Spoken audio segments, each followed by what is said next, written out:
Hi, ಈ ಥರ ಬಿರಿಯಾನಿನ ಮಾಡಿದ್ರೆ ಹಾಗೆಯೇ ಈ ಟಿಪ್ಸ್ನ ಫಾಲೋ ಮಾಡಿದ್ರೆ ಮನೇಲಿರೋರೆಲ್ಲ ಮಟನ್ ಬಿರಿಯಾನಿನ ಚಪ್ಪರ್ಸ್ಕೊಂಡು ತಿಂತಾರೆ. ಆ ರೀತಿ ಇರುತ್ತೆ. ಮಾಡಿರೋ ಬಿರಿಯಾನಿ ಎಲ್ಲ ಅವತ್ತೇ ಖಾಲಿಯಾಗೋಗ್ಬಿಡುತ್ತೆ. ಅಷ್ಟು ಸಖತ್ತಾಗಿರುತ್ತೆ. ಬನ್ನಿ ಯಾವ ರೀತಿ ಮಾಡೋಣ ನೋಡ್ಕೊಂಬ. ಮಟನ್ನ ಚೆನ್ನಾಗಿ ವಾಶ್ ಮಾಡಿ ಆ ನೀರೆಲ್ಲ ಸೋರೋವರೆಗೂ ಇಟ್ಕೊಬೇಕು. ನೆಕ್ಸ್ಟ್ ಅದಕ್ಕೆ 1 ಸ್ಪೂನ್ ಧನಿಯಾ ಪೌಡ್ರು, 1 ಸ್ಪೂನು ಸಾಲ್ಟು, ಹಾಗೆಯೇ ಮಟನ್ ಬಿರಿಯಾನಿ ಮಸಾಲ, ಶುಂಠಿ ಬೆಳ್ಳುಳ್ಳಿ ಪೇಸ್ಟ್ 1 ಸ್ಪೂನು. ನೆಕ್ಸ್ಟ್ ಅದಕ್ಕೆ ಖಾರದ ಪುಡಿನ ಹಾಕೊತಾ ಇದ್ದೀನಿ. ಖಾರದ ಪುಡಿನ ಖಾರಕ್ಕೆ ಅನುಗುಣವಾಗಿ ನೋಡಿ ಹಾಕ್ಕೊಳ್ಳಿ. ಸ್ಪೈಸಿ ಇದ್ದರೆ ಸ್ವಲ್ಪ ಹಾಕ್ಕೊಳ್ಳಿ, ನಿಮ್ಮ ಮನೇಲಿ ಮಕ್ಕಳಿದ್ದಾರೆ ಅಂದರೆ ಸ್ವಲ್ಪನೇ ಹಾಕ್ಕೊಳ್ಳಿ. ನೆಕ್ಸ್ಟ್ ಇದಕ್ಕೆ ನಾನು 2 ಸ್ಪೂನು ಗಟ್ಟಿ ಮೊಸರನ್ನ ಹಾಕ್ಕೊತಾ ಇದ್ದೀನಿ. 2 ಸ್ಪೂನ್ ಹಾಕ್ಕೊಂಡ್ರೆ ಸಾಕು. ಮತ್ತು ನಾವು ಒಗ್ಗರಣೆ ಮಾಡಬೇಕಾದ್ರೂ 1 ಸ್ಪೂನ್ ಹಾಕ್ಕೊಳ್ಳೋಣ. ಹುಳಿ ಮೊಸರನ್ನ ಹಾಕ್ಕೊಳ್ಬೇಡಿ, ಸಿಹಿ ಮೊಸರನ್ನೇ ಹಾಕ್ಕೊಳ್ಳಿ. ನೆಕ್ಸ್ಟ್ 1-2 ಸ್ಪೂನಷ್ಟು ಆಯಿಲ್ನ ಹಾಕ್ಕೊತಾ ಇದ್ದೀನಿ. ನೆಕ್ಸ್ಟ್ ಇದಕ್ಕೆ ಪುದೀನ ಮತ್ತು ಕೊತ್ತಂಬರಿ ಸೊಪ್ಪು ಇದನ್ನು ಹಾಕ್ಕೊಂಡು ಚೆನ್ನಾಗಿ ಕೈಯಲ್ಲೇ ಕಲಿಸ್ಕೊಂಡು, ಎಲ್ಲದಕ್ಕೂ ಉಪ್ಪು ಖಾರ ಹಿಡಿಬೇಕಲ್ವ. ಈ ಥರ ಸ್ಪೂನಲ್ಲೆಲ್ಲ ಕಲಿಸಿದ್ರೆ ಎಲ್ಲದಕ್ಕೂ ಉಪ್ಪು ಖಾರ ಹಿಡಿಯಲ್ಲ. ಅದಕ್ಕೋಸ್ಕರ ನಾನು ಚೆನ್ನಾಗಿ ಕೈಯಲ್ಲೇ ಕಲಿಸ್ಕೊತಾ ಇದ್ದೀನಿ. ಕೈಯಲ್ಲೇ ಕಲಿಸಿ ಅರ್ಧ ಗಂಟೆ ಇಲ್ಲ 1 ಅವರ್ ಎಷ್ಟೊತ್ತಾದ್ರೂ ಹಿಡಿ, ತುಂಬಾ ಚೆನ್ನಾಗಿ ಬರುತ್ತೆ. ಏಕೆಂದರೆ ಮಟನ್ಗೆ ಉಪ್ಪು ಖಾರ ಹಿಡಿದ್ರೆ ಟೇಸ್ಟು ತುಂಬ ಚೆನ್ನಾಗಿ ಬರುತ್ತೆ. ಮೇಯ್ನು ಮಟನ್ ಪೀಸ್ಗಳಿಗೆ ಉಪ್ಪು ಖಾರ ಚೆನ್ನಾಗಿ ಹಿಡಿಬೇಕು. ಅದನ್ನು ಮುಚ್ಚಿ ತೆಗೆದಿಟ್ಬಿಡಿ ಸೈಡಿಗೆ. ನೆಕ್ಸ್ಟು ಮಿಕ್ಸಿ ಜಾರ್ನ ತೊಗೊಂಡು ಅದಕ್ಕೆ 1 ಈರುಳ್ಳಿ, ಪುದೀನ ಮತ್ತು ಕೊತ್ತಂಬರಿ ಸೊಪ್ಪು, ನೆಕ್ಸ್ಟ್ ಇದಕ್ಕೆ ಮೆಣಸಿನ್ಕಾಯಿ 4 ಮೆಣಸಿನ್ಕಾಯಿ ತೊಗೊಳ್ಳಿ. ಅದೇ ಹೇಳಿದೆ ಅಲ್ವಾ, ಫಸ್ಟೇ ಖಾರಕ್ಕೆ ಅನುಗುಣವಾಗಿ ತೊಗೊಳ್ಳಿ. ಮತ್ತು ಬೆಳ್ಳುಳ್ಳಿನ 1-2 ಗೆಡ್ಡೆಯಷ್ಟು ತೊಗೊಂಡಿದ್ದೀನಿ. ಹಾಗೆಯೇ ಚಕ್ಕೆ, ಲವಂಗ, ಮೆಣಸು ತೊಗೊಂಡಿದ್ದೀನಿ. ನೆಕ್ಸ್ಟು ಶುಂಠಿನ ತೊಗೊತಾ ಇದ್ದೀನಿ. ಇದಕ್ಕೆ ಏಲಕ್ಕಿನ ರುಬ್ಬೋದಕ್ಕೆ ನಾನು ಹಾಕ್ಕೊಳ್ಳಲ್ಲ. ನುಣ್ಣಗೆ ಈ ಥರ ರುಬ್ಕೊಂಬರಬೇಕು. ಈ ಥರ ರುಬ್ಕೊಂಡು ಬಂದಮೇಲೆ ನಾವು ಮೊದಲೇ ಕಲಸಿಟ್ಟಿದ್ವಲ್ವ ಮಟನ್ ಪೀಸಸ್ಗೆಲ್ಲ ಮಸಾಲೆ ಎಲ್ಲ ಹಾಕಿ, ಇದಕ್ಕೆ ರುಬ್ಬಿರ್ತೀವಲ್ಲ ಮಸಾಲೆ, ಇದನ್ನು ಸಹ ಹಾಕಿ ಕಲಸಿಡಿ. ನಾನು ಆವಾಗಲೇ ಹೇಳಿದೆ ಅಲ್ವಾ, ಈ ಟಿಪ್ಸ್ನ ಫಾಲೋ ಮಾಡಿ ಅಂತ ಹೇಳಿ. ಈ ಥರ ಮಾಡಿ ನೋಡಿ, ಬಿರಿಯಾನಿ ಏನು ಸಖತ್ತಾಗಿರುತ್ತೆ ಅಂದರೆ, ಉಪ್ಪು ಖಾರ ಎಲ್ಲ ಪೀಸಸ್ ಹಿಡ್ದಿರುತ್ತೆ ಅಲ್ವಾ, ತಿನ್ನೋದಕ್ಕೂ ಸಖತ್ತಾಗಿರುತ್ತೆ. ಮಟನ್ ಪೀಸ್ಗೆ ಉಪ್ಪು ಖಾರ ಹಿಡಿಲಿಲ್ಲ ಅಂದರೆ ತಿನ್ನೋದಕ್ಕೆ ಅಷ್ಟು ಮಜಾನೇ ಇರಲ್ಲ, ಚೆನ್ನಾಗಿರಲ್ಲ. ಅದಕ್ಕೋಸ್ಕರ ನೆಕ್ಸ್ಟು ಒಗ್ಗರಣೆಗೆ ನಾನು ಕುಕ್ಕರ್ನ ಇಟ್ಟು 1 ಸ್ಪೂನ್ ತುಪ್ಪ ಮತ್ತು 2 ಸ್ಪೂನ್ ಆಯಿಲ್ ಹಾಕಿ, ಮತ್ತು ಸೋಂಪು ಕಾಳು, ಹಾಗೆಯೇ ಪಲಾವ್ ಎಲೆ, ಏಲಕ್ಕಿ, ಚಕ್ಕೆ, ಲವಂಗ ಎಲ್ಲ ಸ್ವಲ್ಪನೇ ಹಾಕ್ಕೊತೀನಿ. ನಮ್ಮ ಮನೆಯವ್ರಿಗೆ ಮಸಾಲೆ ಜಾಸ್ತಿ ಆದರೆ ಅಷ್ಟು ಇಷ್ಟ ಆಗಲ್ಲ. ಅದಕ್ಕೋಸ್ಕರ 2 ಈರುಳ್ಳಿನ ಚೆನ್ನಾಗಿ ಸಣ್ಣದಾಗಿ ಅಂದರೆ ಉದ್ದುದ್ದಾಕಿ ಕಟ್ ಮಾಡ್ಕೊಂಡಿದ್ದೀನಿ.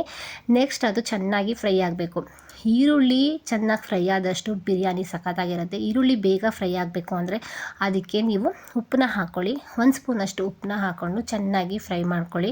ಇದಕ್ಕೇನು ಆಯಿಲ್ನ ಜಾಸ್ತಿ ಹಾಕೋ ಅವಶ್ಯಕತೆ ಇಲ್ಲ, ಯಾಕೆಂದರೆ ಮಟನಲ್ಲಿ ಆಯಿಲ್ ಬಿಟ್ಕೊಳ್ಳೋದ್ರಿಂದ ಸ್ವಲ್ಪ ಆಯಿಲ್ ಹಾಕಿದ್ರೇನು ಸಾಕು. ನೋಡಿ, ಈ ಥರ ಬ್ರೌನ್ ಕಲರ್ ಆಗಬೇಕು. ಫುಲ್ ಬ್ರೌನ್ ಆದರೆ ತುಂಬಾ ಚೆನ್ನಾಗಿರುತ್ತೆ. ಇವಾಗ ಇದು ಫುಲ್ ಬ್ರೌನ್ ಆಯಿತು. ಇವಾಗ ನಾನು ಇದಕ್ಕೆ 1 ಚಿಕ್ಕ ಟೊಮೊಟೊನ, ಮಟನ್ಗೆ ಜಾಸ್ತಿ ಏನು ಟೊಮೊಟೊ ಹಾಕೋ ಹೋಗಿಲ್ಲ, ಬಿರಿಯಾನಿಗೆ ನಾನು ಚಿಕ್ಕ ಟೊಮೊಟೊನ ತಗೊಂಡಿದ್ದೀನಿ. ಅದನ್ನು ಅಷ್ಟೇ ಚೆನ್ನಾಗಿ ಫ್ರೈ ಆಗಬೇಕು. ಇದೆಲ್ಲ ಫ್ರೈ ಆದಮೇಲೆ ನಾವು ಆಲ್ರೆಡಿ ಮಟನ್ ಎಲ್ಲ ಕಲಸಿ ಇಟ್ಕೊಂಡಿದ್ದು ಅಲ್ವಾ, ಅದನ್ನು ಹಾಕಬೇಕು. 1 ಅವರ್ ಇಲ್ಲ 2 ಅವರ್ ಅಷ್ಟು ತೆಗೆದಿಟ್ಬಿಡಿ. ನೋಡಿ, ಈ ಥರ ಎಲ್ಲ ನೀರು ಬಿಟ್ಕೊಬೇಕು. ಅದು ಚೆನ್ನಾಗಿ ಇದಾಗಿರುತ್ತೆ, ಉಪ್ಪು ಖಾರ ಹಿಡಿದಿರುತ್ತೆ.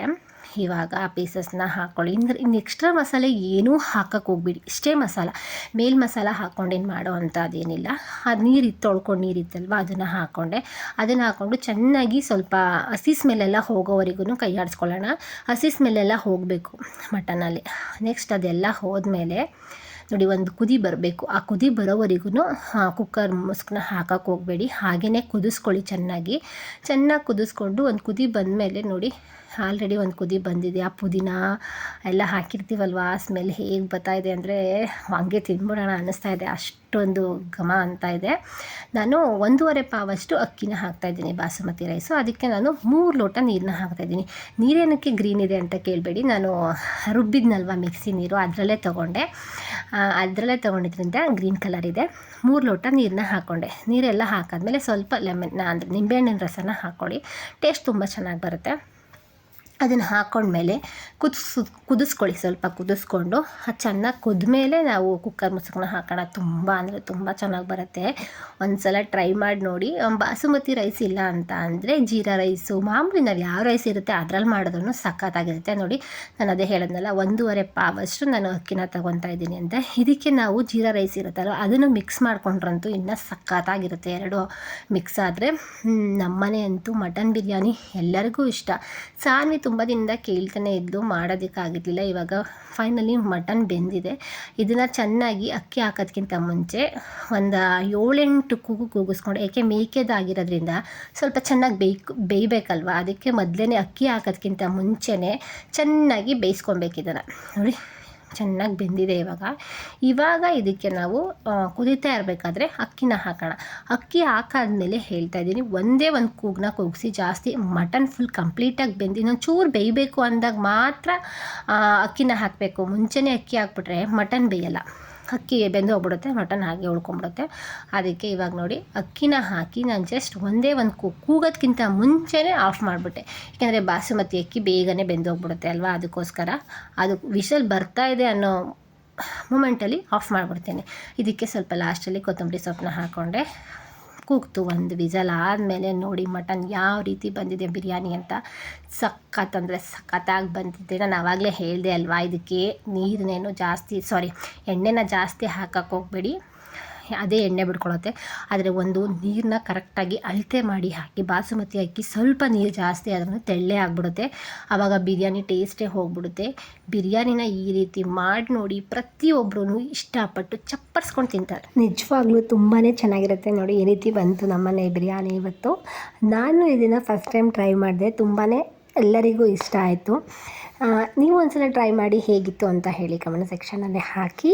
ಇವತ್ತಿನ ವಿಡಿಯೋ ನಿಮಗೆಲ್ಲರಿಗೂ ಇಷ್ಟ ಆಗಿ ಯೂಸ್ ಆಯಿತು ಅಂತ ಅನಿಸಿದ್ರೆ ಶೇರ್ ಮಾಡಿ, ಸಬ್ಸ್ಕ್ರೈಬ್ ಮಾಡ್ಕೊಳ್ಳಿ, ಹಾಗೆಯೇ ಲೈಕ್ ಬಟನ್ನ ಕ್ಲಿಕ್ ಮಾಡಿ. Thank you for watching. Bye, take care.